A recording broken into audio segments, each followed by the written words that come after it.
Là, je viens de tester les énergies pour vous aux baguettes. Et comme ça, les énergies sont très fortes.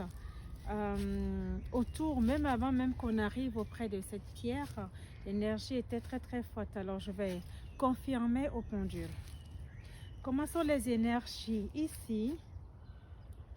Voilà, vous voyez bien, ça c'est la puissance de l'énergie qui est là. Alors plus je m'avance au milieu, plus la vitesse elle est très forte. Voilà, alors c'est une pierre qui est très puissante. Ensuite on va se relier à cette pierre pour vous dire exactement ce qu'il en est. Ah oui, c'est très puissant. Très puissant.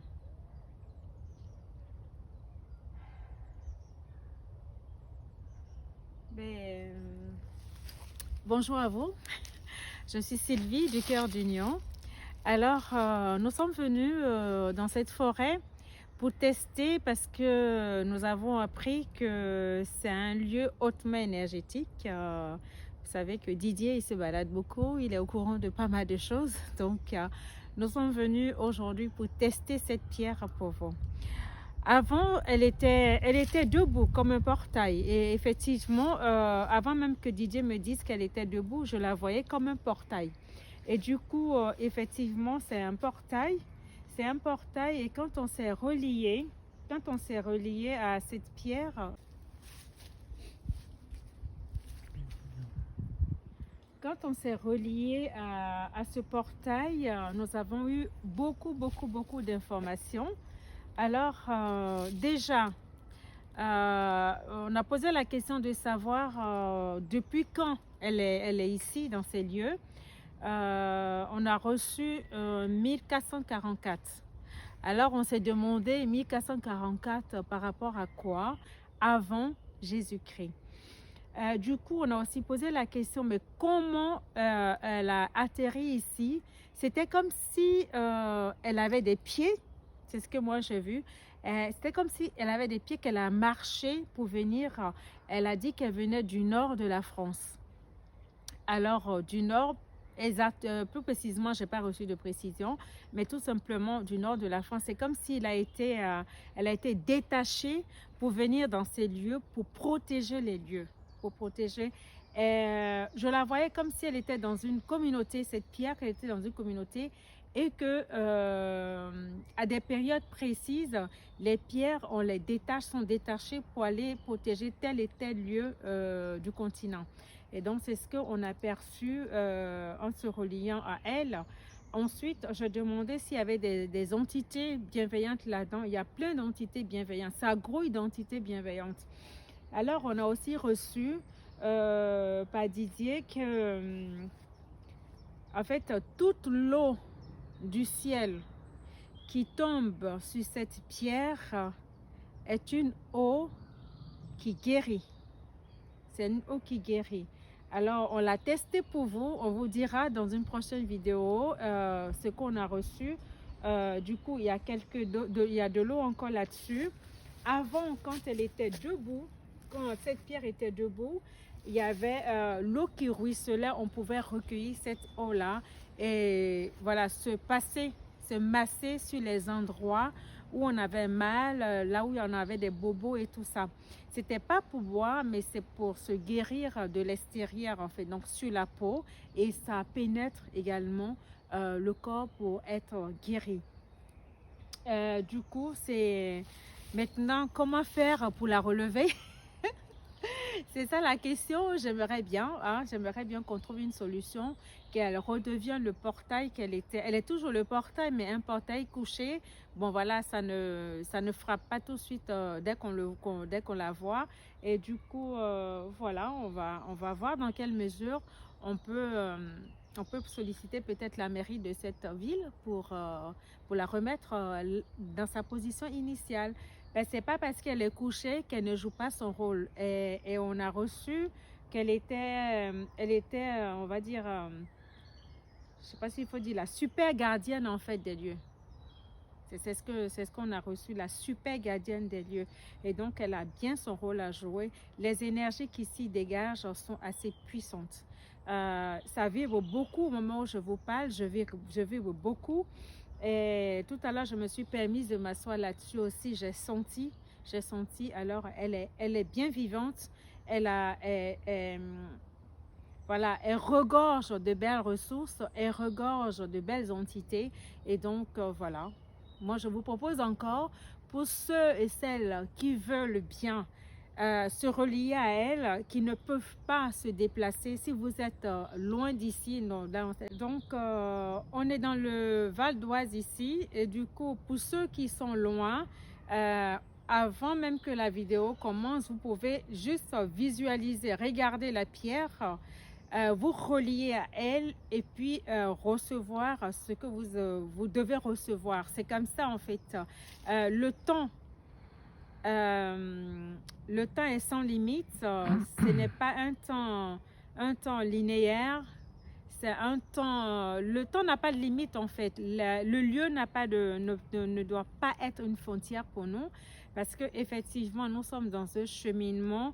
Puisque nous-mêmes, nous sommes des êtres multidimensionnels, on peut se projeter partout où nous avons envie de nous projeter pour avoir les informations dont nous avons besoin. Alors là, je vous promets que vous aurez la guérison.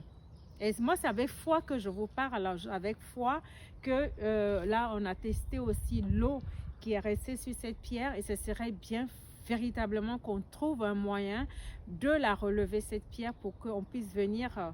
le temps de pluie, venir recueillir l'eau pour pouvoir se soigner. Voilà ce que je peux vous dire, chers amis, chers frères et sœurs. Appelé Kiko. Alors je dis merci à Kiko et je vous dis à très vite. Nous sommes dans le deuxième lieu que nous avons décidé également de tester pour vous.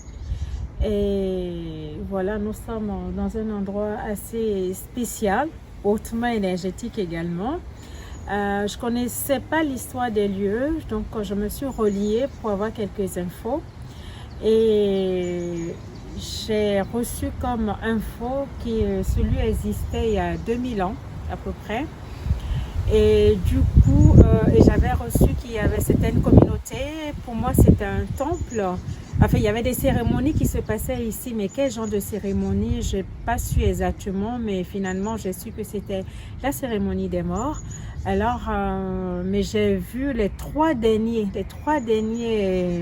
pour moi c'est des moines, hein, c'est une communauté de moines, cette communauté a vécu ici, et j'ai vu les trois derniers qui étaient vraiment reliés à la nature, vivaient avec la nature, vivaient en fonction des cycles de la nature, et le dernier me disait on n'avait rien mais on était heureux. On était vraiment reliés à la nature, on vivait avec la nature, on allait manger dans la nature, on faisait tout dans la nature. Et c'est de là que nous avons pu élever notre conscience pour aider l'humanité. Et partout où il y avait besoin d'aider l'humanité, ben on partait en conscience aider les hommes. Et aider aussi, arriver aussi dans des endroits où il faut énergétiser ces endroits-là. Du coup, il faut remettre des énergies, de belles énergies dans certains endroits. Et c'était leur rôle en fait ici. Comment vais-je dire ça? Communion parfaite avec la nature.